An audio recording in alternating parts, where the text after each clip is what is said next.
Good afternoon, ladies, gentlemen, friends, and family.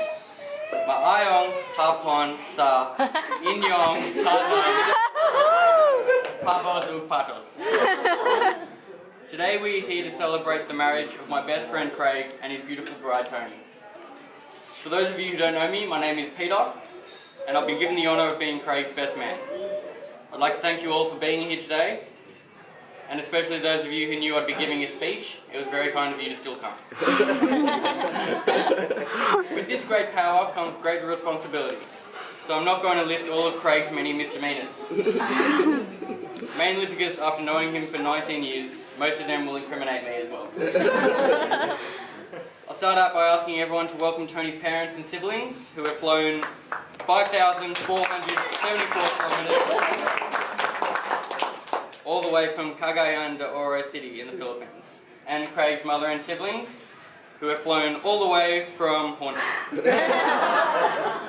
So if everyone would like to raise their glasses to the parents, lucky parents.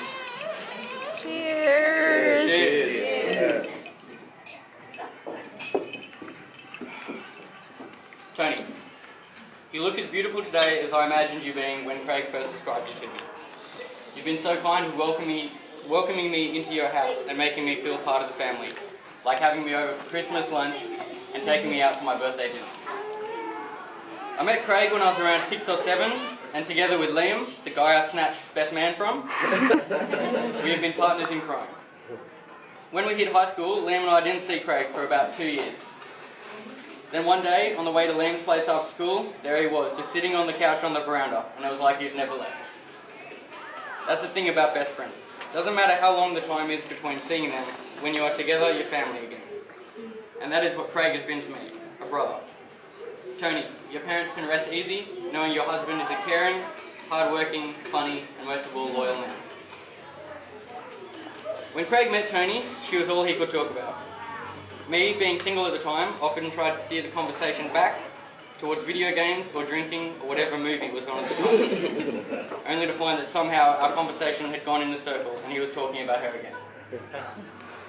In the weeks following, while hanging out with Craig, I spoke to her multiple times on loudspeaker, and she really does put the word loud in loudspeaker.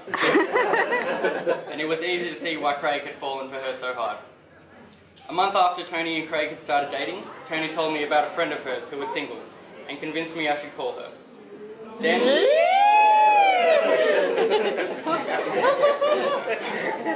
a few weeks later, after hearing I was nervous and still hadn't asked this girl on a date yet, Tony arranged a big dinner under some pretend celebration just so I could meet this girl. That's when I realised Tony is the type of person who isn't happy until everyone around her is happy as well. And I couldn't imagine a better partner for my best friend. Thanks to her and Craig, I've been together with my beautiful girlfriend Carmela for 9 months.